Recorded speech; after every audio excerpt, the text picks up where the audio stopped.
நேற்று சரவண விக்ரம் எவிக்ட் ஆகி போகும்பொழுது 2 முறை வந்து பிக் பாஸ் வந்து வார்னிங் கொடுத்த அந்த காட்சிகளை நம்ம பார்த்தோம்.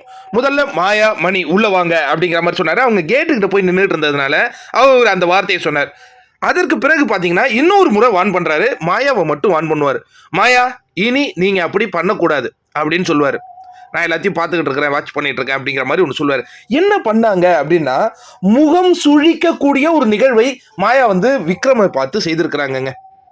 இந்த மிடில் ஃபிங்கரை இப்படி காட்டி இப்படி பண்ணுவாங்கல்ல, அது ஒரு கேவலமாக உங்களை பண்ணுற மாதிரி. அது இவ்வளவு நாள் அவன் வந்து உங்களை உண்மையாலே நண்பனாக தான் நினச்சிக்கிட்டு இருந்தான். பட் அது நினைக்க வேண்டிய அவசியம் இல்லை. அவ்வளவு உங்களுக்கு சர்வீஸ் பண்ண வேண்டிய அவசியம் இல்லை. ஏதோ அந்த பையன் பண்ணிகிட்டு இருந்தார். அவங்க பேரண்ட்ஸ்லாம் வந்து சொன்னதுலேருந்து கொஞ்சம் அனலைஸ் பண்ணார். ஓகேவா? அதற்காக அந்த மாதிரி செயலை செய்யலாமா? இதை கண்டிப்பாக பிக் பாஸ் வந்து அந்த இடத்துல கண்டிச்சதை நான் பாராட்டுறேன். கமல்ஜி கிட்ட அதை நம்ம எதிர்பார்க்கவே முடியாது. ஏன்னா நான் போன வாரமே இந்த கள்ளிப்பால் இஷ்யூலாம் பேசுவார்னு நினைச்சேன். இப்போ சென்சிட்டிவான பல விஷயங்களை கமல்ஜி விட்டுட்டு அவர் என்னமோ தன்னை பெருமைப்படுத்திக்கிறதும் தன் புகழ் பாடுவதற்கும் பிக் பாஸை ஹோஸ்ட் பண்ணிட்டு இருக்காரு. சரி வர, இது வந்து ரொம்ப ரொம்ப கண்டிக்கத்தக்க ஒரு நிகழ்வுங்க. இது யாருங்க இவங்களுக்கு அந்த உரிமையை தந்தது?